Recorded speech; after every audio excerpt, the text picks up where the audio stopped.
Dearest brothers Wright. When I was younger, I often dreamed at night of flying. The finesse I came by from my nighttime visions, the knowledge of how to move smoothly in midair, stuck with me during the day.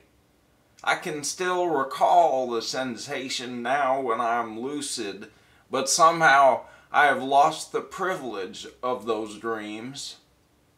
I stick all together to the ground these days, am with no wings anymore, am pedestrian.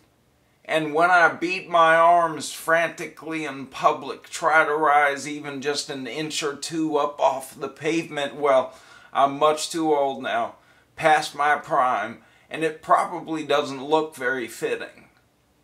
It might be equally unfitting to address a letter as I have done to Orville and Wilbur Wright.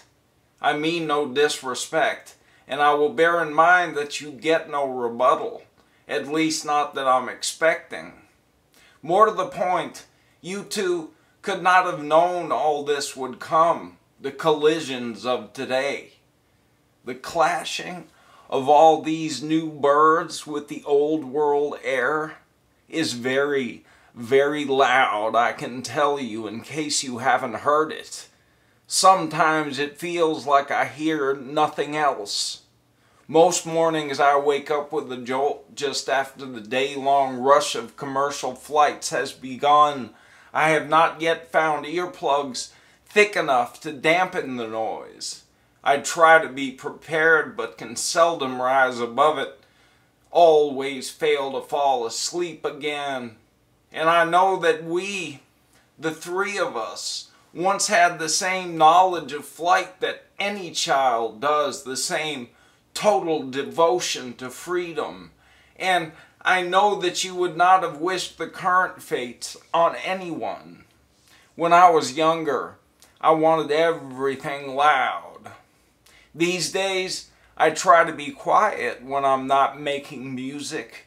I try to be quiet because there are so few people left who have not already been deafened, so few places that have not been sullied, because the sun burns holes in the meadows and the eardrums, because so many people have to live beneath flight patterns, and because there is nowhere on this great planet a person can stand and not hear the sound of jet engines every day of the year. I do still know the feeling of flying, but my flights have never required that any fuel be burned or any massive frame be constructed. I try to be quiet so as not to mess with sacred things. And in my way, I have great designs too, just like you, Orville, just like you, Wilbur. I'm writing you this note because I'm so certain you feel the way I do about the state of things today, and because on the rare occasion I do actually manage to fall back to sleep in the morning despite the low-flying aircraft. It is partly with thoughts of North Carolina, with thoughts of finding the same sort of inspiration you two came to know long before me.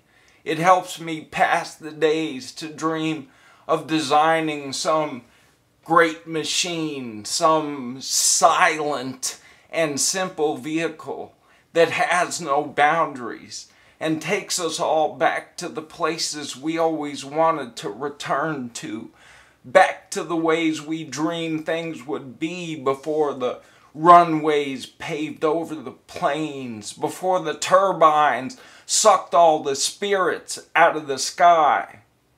The sky will be filled again one day with ghosts and birds and virgin air. The birds will be silent when they fly once more. Their music will be music, not just rumbling.